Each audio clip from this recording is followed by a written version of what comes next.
नमस्कार दोस्तों, हमारी आज की इस कहानी के नाम है सास के ताने। हे भगवान, अच्छी बहू पल्ले पड़ी है। जब देखो बस बाहर घूमने में लगी रहती है। ऐसा नहीं कि घर पे बैठ जाए और अपने बड़े बुजुर्ग की थोड़ी मदद कर दे या कम से कम घर ही संभाले। कहीं भी जाना होता है, महारानी पहले ही तैयार हो जाती है। एक बार पूछना भी मुनासिब नहीं समझती है कि मम्मी जी मैं चली जाऊं। बस जब मूड हुआ अपने पति के साथ घूमने निकल जाती है। अमृता जी बर्तन पटकती जा रही थी और अपने लिए खाना थाली में निकाल रही थी। जैसे ही कढ़ाई में से अपनी सब्जी खाली की, वैसे ही कढ़ाई सिंक में ले जाकर जोर से पटक दी। अच्छा हुआ कि ये कढ़ाई थी, अगर बहू होती तो उसका तो सिर ही फूट चुका होता। दो रोटी थाली में रखी और लेकर बाहर आ गई खाने के लिए। पहला निवाले मुंह में रखते ही आंखों में आंसू आ गए। मन ही मन वो सोचने लगी, कितने अरमान थे कि बहू आएगी तो अपनी जिम्मेदारियां से मुक्ति ले लूंगी और फिर खूब घूमना फिरा करूंगी। पर यहाँ तो बहू खुद ही घर में नहीं टिकती है।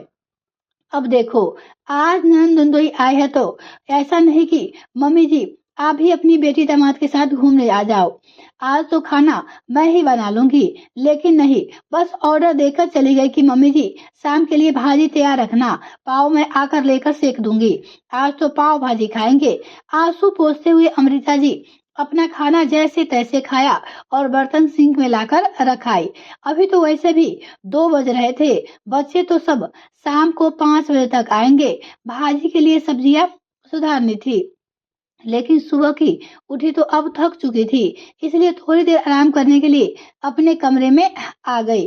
थोड़ी देर आराम करने के लिए और बिस्तर पे आकर लेट गई। पर नींद आंखों से कोसों दूर थी। सोचने लगी कि जब बेटे को ब्याह कर बहू मेघना को घर में लाई थी तब तो वो वैसी नहीं थी। कितना अच्छा माहौल का घर था उसे। उस समय वो उसे बिल्कुल बेटी की तरह अपनी बहू को रखती थी। मेघना ने भी आगे से आगे पूरा घर को अच्छे से संभाल रखा था। उन्हें तो बताना भी नहीं पड़ता था कि मेघना अब तुम्हें क्या काम करना है। वो अपने आप से ही सब कुछ कर लेती थी। वो शुरुआत से 4 महीने वाकई बहुत ही अच्छे भी थे। लेकिन उसके बाद एक दिन अमृता जी की बड़ी बहन बिट्टू मौसी उनसे मिलने आई और उसके बाद बहुत कुछ परिवर्तन हो गया। बिट्टू मौसी ने आते ही सबसे पहले घर के हर चीज का मुआयना अच्छे से किया। अच्छे से सब कुछ देख लेने के बाद बिट्टू मौसी अमृता जी के पास बैठी और उन्हें अपनी बहन को समझाने लगी। अमृता, यह सब क्या है? तुमने सारी की सारी घर की जिम्मेदारी अपनी बहू को सौंप दी। अरे आए हुए अभी उसे जुम्मे जुम्मे 4 दिन हुए हैं और तुमने इतनी बड़ी जिम्मेदारी उसके हवाले कर दी। अरे जीजी, सब कुछ उसे ही तो करना है।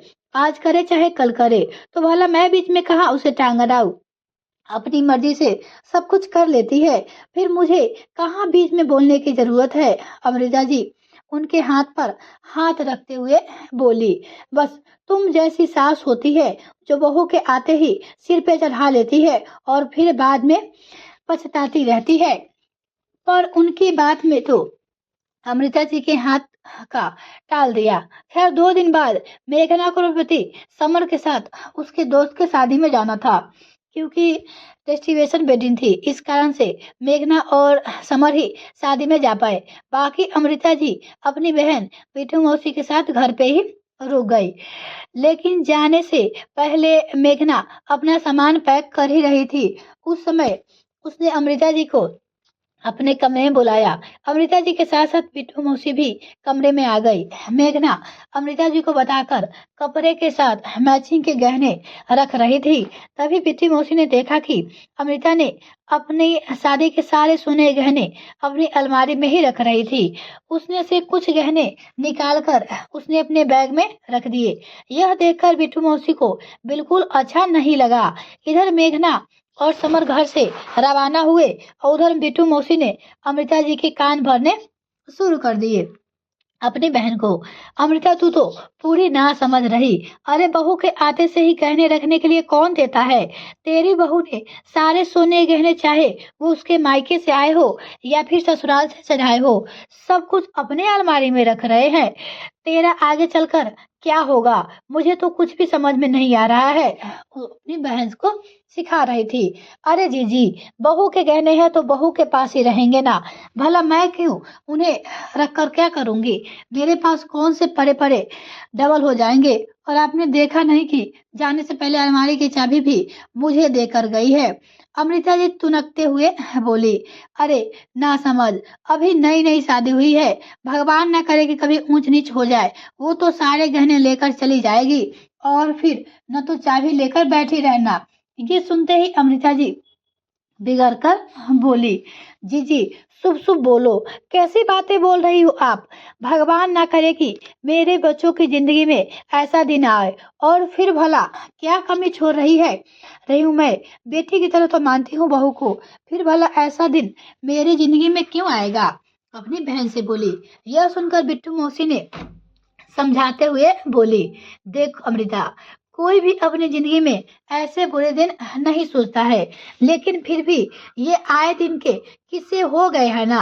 आस पड़ोस में हर 4 से 5 घरों में ये कहानी है ना। हमारी आंखें बंद कर लेने से कहानी बदल नहीं जाएगी। सच्चाई है ये, सच्चाई को समझ। अभी से बहू पे इतना भरोसा करना सही नहीं है, इतना भरोसा मत कर। आखिर बिट्टू मौसी बार बार यही बातें करने लगी तो धीरे धीरे अमृता जी भी उनके बातों में आने लगी। तब तक मेघना और समर घर पे आ गए।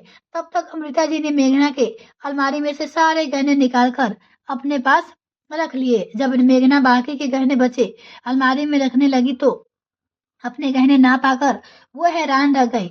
उसने अपनी सास अमृता जी से पूछा तो अमृता जी ने कहा, बहू, वो गहने मेरे पास है और बाकी के बचे हुए गहने भी तुम मुझे दे दो। आखिर तुम गहनों की जिम्मेदारी नहीं संभाल पाओगी। इतनी महंगी मोल की चीज मैं तुम्हारे पास नहीं रख सकती। तुम्हें कभी शादी पार्टी में पहनना हो तो आर्टिफिशियल ज्वेलरी पहन लिया करो, पर मैं इतनी महंगी चीज तुम्हें नहीं दे सकती। कभी तुमने घुमा दी तो। अमृता जी की बात सुनकर मेघा हतप्रभ रह गई, पर क्या ही कहती। उसने बचे हुए सोने के गहने भी सास अमृता जी को दे दिए, जो उन्होंने अपने पास रख लिए। साथ ही अब वो हर चीज में से मेघना को टोकने लगी थी, हर काम में कमी निकालने लगी थी, बात बात पे उसे डांटने लगी थी। यहाँ तक कि मेघना को किसी चीज की जरूरत होती तो अमृता जी नजरअंदाज कर देती। बिट्टू मौसी जाने से पहले घर में अच्छा खासा फसाद करा कर चुकी थी। आखिर हर रिश्ता विश्वास की नींव पे ही तो होता है। अब अमृता जी का मेघना पे विश्वास नहीं रहा तो भला मेघना कहाँ से अपना विश्वास दिखाती। जब काफी कोशिश के बाद भी हार गई तो अब उसने भी इस रिश्ते में दूरी बनाना शुरू कर दिया। अब जब भी उसे मौका मिलता वो समर के साथ बाहर घूमने निकल जाती। जितना वो कर सकती थी उतना काम करती थी, बाकी अमृता जी को ही देखना पड़ता। माँ बेटी का रिश्ता तो दूर की बात है, अब वो सास बहू का रिश्ता ही संभालने में नहीं आ रहा था। इतने में डोरबेल बजी तो अमृता जी घंटी तरह उठे। उन्होंने जाकर दरवाजा खोला तो कोरियर था। उन्होंने कोरियर लिया और वापस अपने कमरे में आ गई। पर अब सोने का मन नहीं था, इसलिए सब्जियां लेकर सुधारने बैठ गई। सब्जियां सुधारते सुधारते भी उसके दिमाग में यही सब चल रहा था। बहू को नहीं बदली थी, उसे तो उन्होंने बदल दिया। उनके विश्वास में उनके घर में एक अजीब सी रेखा खींची, क्योंकि अब वो टिपिकल सास बनकर थक चुकी थी। सब्जी सुधारते सुधारते ही उन्होंने मन में ठान लिया कि उन्हें मेघना से बात करनी ही पड़ेगी। शाम को जब बच्चे घर आए तो भाजी तैयार थी। मेघना ने फटाफट गर्मा गर्म पाव सेकर सबको खिला दिया और फिर आखिर में खुद खाने बैठी। बाकी सब लोग अपने अपने कमरे में आराम करने चले गए थे। इतने में ही अमृता जी उनके पास आकर बैठ गई।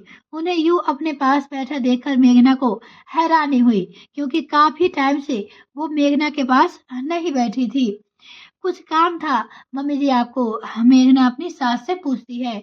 मेघना ने सास से कहा, बहू, तुम तो ऐसी नहीं थी। जब पिछली बार तुम्हारी ननद यहाँ आई थी तब तो तुम घर संभालती थी और हम सबको घूमने एक साथ बाहर जाते थे, लेकिन आजकल देख रही हूँ जब भी कहीं बाहर जाने का काम होता है तुम पहले ही निकल जाती हो। मुझे तो पूछती भी नहीं हो कि मैं चलना चाहती हूँ या फिर नहीं। यहाँ तक कि तुम्हारी मर्जी होती है, तुम उतना ही करती हो। उनके आगे तुम्हें कोई लेना-देना नहीं है। क्या यह घर तुम्हारा नहीं है? तुम इसे सँभाल नहीं सकती हो? अमृता जी इतना कुछ कह गई तो मेघना ये सुनकर उनकी तरफ हैरानी से देखने लगी। मैं तुमसे ही पूछ रही हूँ, कोई जवाब है तुम्हारे पास?